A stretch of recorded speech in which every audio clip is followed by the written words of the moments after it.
नमस्कार। आज हिंदी के अप्रतिम कथा शिल्पी अमृतलाल नागर की 31वीं पुण्यतिथि है। अमृतलाल नागर का जीवन संघर्ष और साधना से दीप्त रहा है। कभी गालिब ने कहा था कि इन आंवलों के पांव से घबरा गया था मैं, जी खुश हुआ है राह को पुरखार देखकर। अमृतलाल नागर ने अपनी राह स्वयं बनाई थी और अपने संकल्प से उन्होंने शिखर तक की अपनी यात्रा पूरी की। अमृतलाल नागर ने हिंदी कथा साहित्य को एक नई अर्थवत्ता दी। उनका साहित्य भारतीय जीवन के समग्र यथार्थ का चित्रण करने वाला साहित्य है। उसमें कई रंग हैं और उसके कई रूप हैं। उनकी प्रसिद्धि एक कथाकार के रूप में रही है। उनके 14 उपन्यास और 14 कहानी संग्रह प्रकाशित हैं। इसके बावजूद अनेक कथेतर विधाओं को भी उन्होंने समृद्ध किया है। उन्होंने संस्मरण भी लिखे हैं, रिपोर्टाज भी लिखे हैं, निबंधों की भी रचना की है, नाट्य साहित्य भी रचा है और बाल साहित्य से भी इस क्षेत्र को समृद्ध किया है। अमृतलाल नागर का जन्म 17 अगस्त 1916 को आगरा जनपद के गोकुलपुरा में हुआ था। मात्र 15 वर्ष की अवस्था में उनका विवाह प्रतिभा जी से हो गया। प्रतिभा जी एक आदर्श गृहिणी थी और उन्होंने नागर जी के संघर्ष में बराबर उनका साथ दिया। अमृतलाल नागर जब 19 वर्ष के थे, उसी समय उनके पिता पंडित राजाराम नागर जी का देहावसान हो गया। आजीविका की समस्या आई।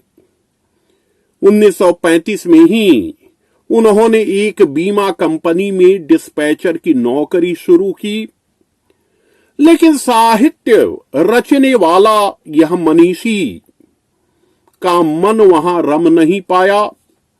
18 दिनों तक नौकरी करने के बाद इन्होंने वहां से त्याग पत्र दे दिया। उसके बाद ये लिखने लगे। प्रारंभ में इन्होंने तस्लीम लखनवी नाम से लिखा। 1937 में इन्होंने चकल्लस का संपादन किया।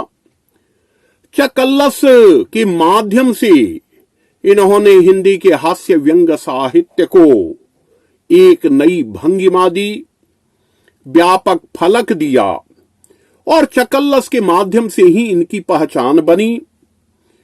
1940 में ये मुंबई गए आजीविका की खोज में। वहां पटकथा लेखक के रूप में इन्होंने अपनी अलग पहचान बनाई। इन्होंने दशाधिक फिल्मों की पटकथाएं लिखी और 7 वर्षों तक मुंबई में रहकर वहां के जीवन को इन्होंने बहुत करीब से देखा। 1945 में मुंबई से ही इन्होंने नया साहित्य का संपादन किया। नया साहित्य प्रगतिशील लेखकों का मुखपत्र था और इस पत्र के माध्यम से उनकी साहित्यिक अवधारणा का विकास हुआ। उसी समय वे जननाट्य संघ से भी संबद्ध हुए और नाटक के क्षेत्र में भी उनकी रुचि बढ़ी। 1947 में वे मुंबई से लौट आए। 1953 में लखनऊ में आकाशवाणी केंद्र में वे ड्रामा प्रोड्यूसर हुए, लेकिन मात्र 3 वर्षों में वहां से भी उनका मन उचट गया। उन्होंने स्वतंत्र लेखन पर अधिक बल दिया और वे जीवन भर मसीहजीवी बने रहे। 1947 में उनका पहला उपन्यास छपा, महाकाल शीर्षक से। इसके पहले एक कहानीकार के रूप में वे हिंदी पाठकों के समक्ष आ चुके थे। उनके 4 कहानी संग्रह प्रकाशित हो चुके थे और उनकी कहानियों में किस्सा गोई की एक नवीन शैली से हिंदी पाठक परिचित हो गए थे। महाकाल उपन्यास इनके यथार्थ बोध को रेखांकित करने वाला उपन्यास है। 1970 में जब इसका पुनर्प्रकाशन हुआ तो शिल्प के स्तर पर इन्होंने उसमें कतिपय परिवर्तन किए। एक उपन्यासकार के रूप में इन्हें ख्याति मिली इनके दूसरे उपन्यास बूंद और समुद्र से, जिसका प्रकाशन 1956 में हुआ था। बूंद और समुद्र एक नए प्रकार का आंचलिक उपन्यास है। इस उपन्यास में नगर आंचलिकता की जीवंतता देखी जा सकती है। इसके पहले रेणु प्रयोग कर चुके थे। मैला आंचल में देहाती दुनिया का प्रकाशन हो चुका था। नागार्जुन भी आंचलिक उपन्यास के क्षेत्र में अपनी प्रतिभा को प्रदर्शित कर चुके थे, लेकिन उन सारे उपन्यासों में ग्रामांचल था। यह पहला उपन्यास था जो लखनऊ के चौक और उसकी गलियों पर केंद्रित था। इस उपन्यास में चौक और गलियां, उनकी दुकानें, सबको पात्रता प्रदान की गई है। इस उपन्यास में नारी जीवन की त्रासदी और ममता के महत्व को भी रेखांकित किया गया है। यह उनके सामाजिक यथार्थ को पूरी तीव्रता से पाठकों के समक्ष रखने वाला उपन्यास है।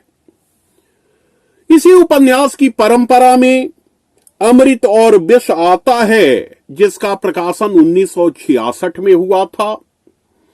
अंतर यह है कि यह पूरे लखनऊ पर केंद्रित है और इस उपन्यास में भारतीय गणतंत्र के प्रारंभिक 15 वर्षों की जो स्थिति है, जो मोह भंग है, जो बेरोजगारी है, जो शोषण है, जो भ्रष्टाचार है, उसको इन्होंने पूरी सजगता और स्वाभाविकता के साथ चित्रित किया है।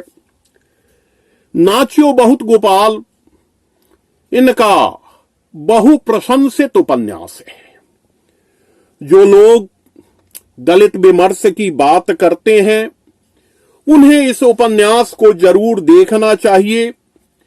1978 में यह उपन्यास प्रकाशित हुआ।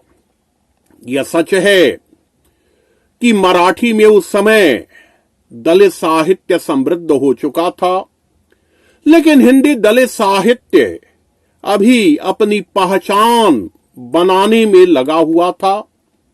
इसमें भंगी समाज के यथार्थ को इन्होंने चित्रित किया है। तो यह तीनों उपन्यास काफी महत्वपूर्ण हैं। उनकी सामाजिक दृष्टि को, उनके समाज दर्शन को ये उपन्यास समग्रता के साथ हिंदी पाठकों के बीच रखते हैं। उन्होंने सांस्कृतिक बोध के उपन्यास भी लिखे हैं।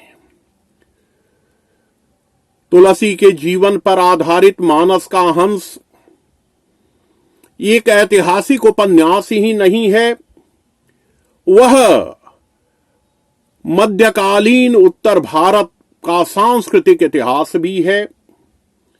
उस समय जो संस्कृतियों का संघर्ष है, उस संघर्ष को पूरी प्रामाणिकता के साथ इस उपन्यास में उन्होंने मुखरित किया है।